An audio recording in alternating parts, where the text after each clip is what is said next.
What's up, everybody? Simon here. This week has been crazy in the stock market with a lot of short squeezes going against hedge funds, particularly GameStop, AMC, Bed Bath & Beyond, and other companies that are being shorted or squeezed by big hedge funds have now been pushed back by Reddit users, which created a whopping amount of stock increase, nearly 1,700% on GameStop alone, causing hedge funds to lose billions of dollars, all because a Reddit group got together and decided to buy the stock and hold it. Before I get into this video and share my thoughts on this, go ahead, hit that like button for me and subscribe to my channel. As always, I appreciate it. Let's get into this video.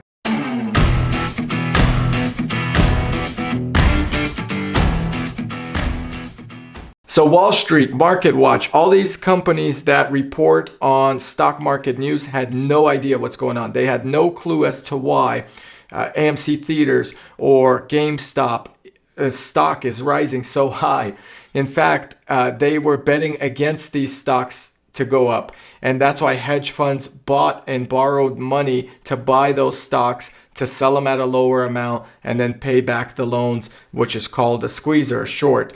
Now, in this case, these newspaper reporting websites, etc., Wall Street Journal, they had no clue as to what's happening. They could not explain as to why GameStop had such a big gain.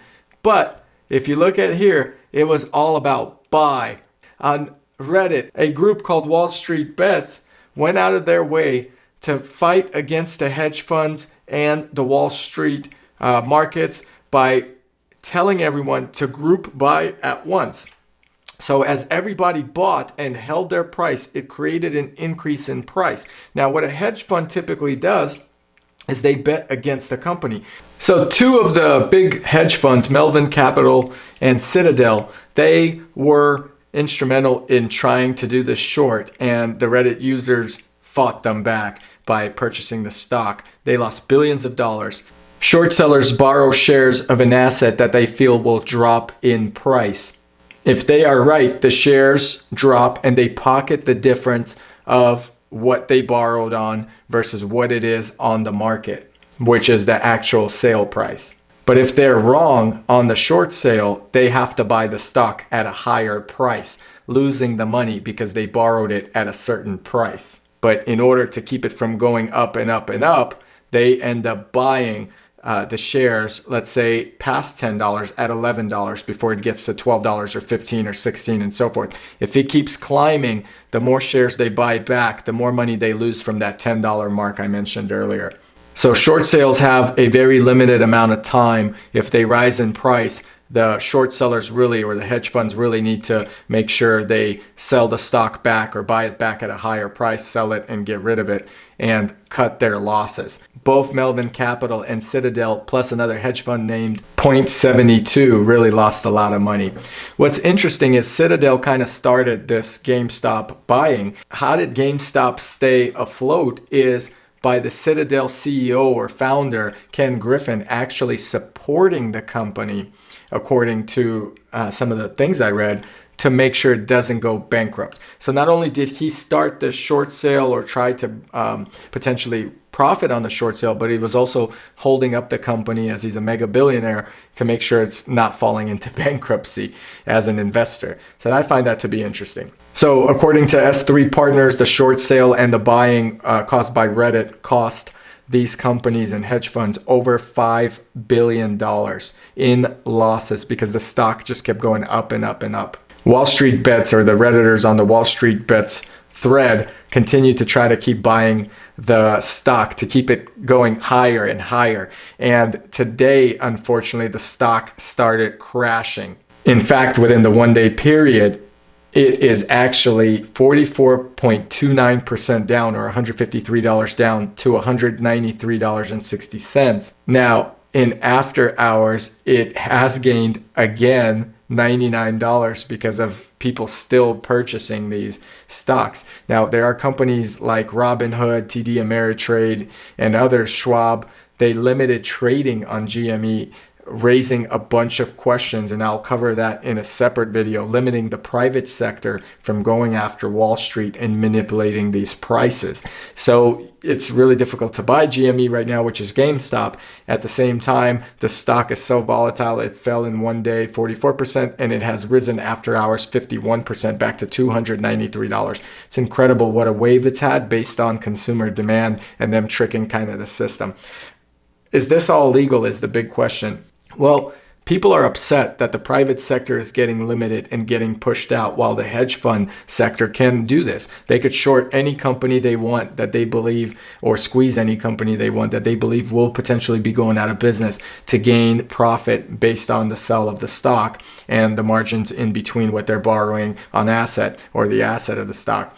So, the private sector did the same thing and stated, hey, we're going to support GameStop. We're going to go after Wall Street. We're going to go ahead and tackle the big tech or the big businesses and so forth, or the financial sector. And they, as a community of many individuals, bought big. And when they bought big, the price went up. And when the price went up, the hedge funds had to buy in to cut their losses, raising the price even further and higher. So that was the big issue of GameStop. And a lot of people made a lot of money. The stock was, I believe, at 1 month ago at $18. And as of January 26th, so January 12th, $19, $35, January 15th, $43 on the 21st, and skyrocketed all the way up to $347. On January 27th.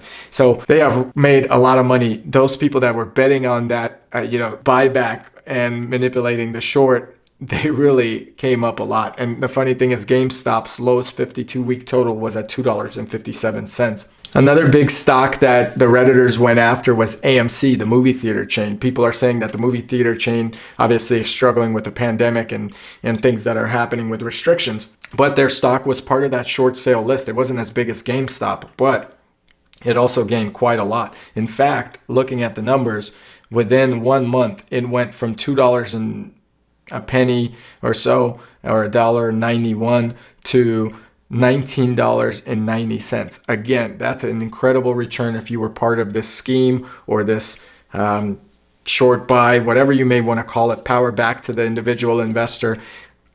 This is a gray area. I personally don't do this type of stuff in terms of investing in stocks this way.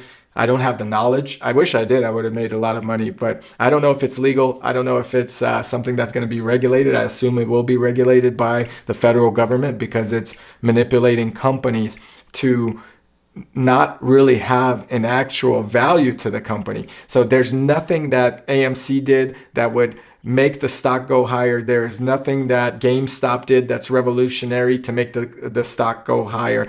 They didn't launch a new service. They didn't reinvent the wheel or anything like that. It literally was the fact that a hedge fund was betting against it and the private sector was manipulating it and betting for it. Then the hedge fund had to come back in and buy the stock again, raising the stock prices much, much higher with the limited amount of shares out there. Bed Bath & Beyond is another company. However, they did not have as much of time or as much of focus as I would say AMC and GameStop. And they did go up from $17 to all the way $33, and now they're tumbling a little bit to $33.64. So these companies got a boost. Who won out of all this? Well, one, the investors that invested early definitely cashed out potentially legally on shorting these or reverse shorting the stocks. And then the companies won. All of a sudden, GameStop is valued at $20 billion or $16 billion, whatever I mentioned earlier. Now they could go out and buy something else and reinvent the wheel. They could buy a new technology. They have all this capital money right now to do something crazy. They're the people that had a lot of GameStop stocks or Bed Bath & Beyond or even AMC, they're able to reinvent the wheel. They literally might have saved their company on their own because of this scheme that a bunch of Reddit users compiled. And kudos to them. I can't believe they were able to do that. It's incredible. It's something that took the financial world by storm in the last week. And no one, and I mean no one, predicted it. They couldn't explain it. It was really interesting to read. Every morning I read the Market Watch, Montley Fool, and so forth. And they say Tesla's on the rise today because a new battery got released. Their red alerts were basically GameStop on the rise, but financial investors don't know why. And it's had a tremendous climb that's not explained because there's no new invention, no new thing going on. It was just incredible. So I hope you guys were part of the wave and you made some money. All the luck to you.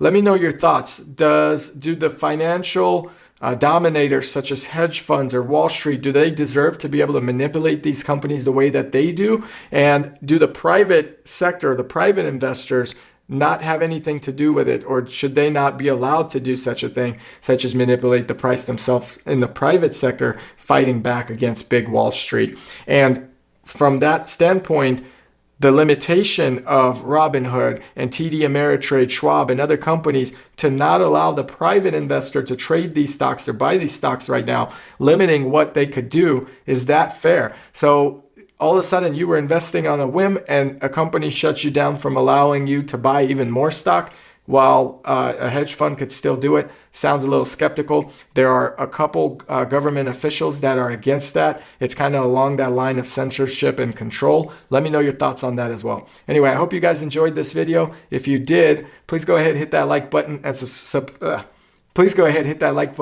and subscribe to my channel. As always, I appreciate it. And check out my next response video to Robinhood's censorship or limitations to the private sector of investing and where it will go from there. Thank you for watching, and I'll catch you guys here next time.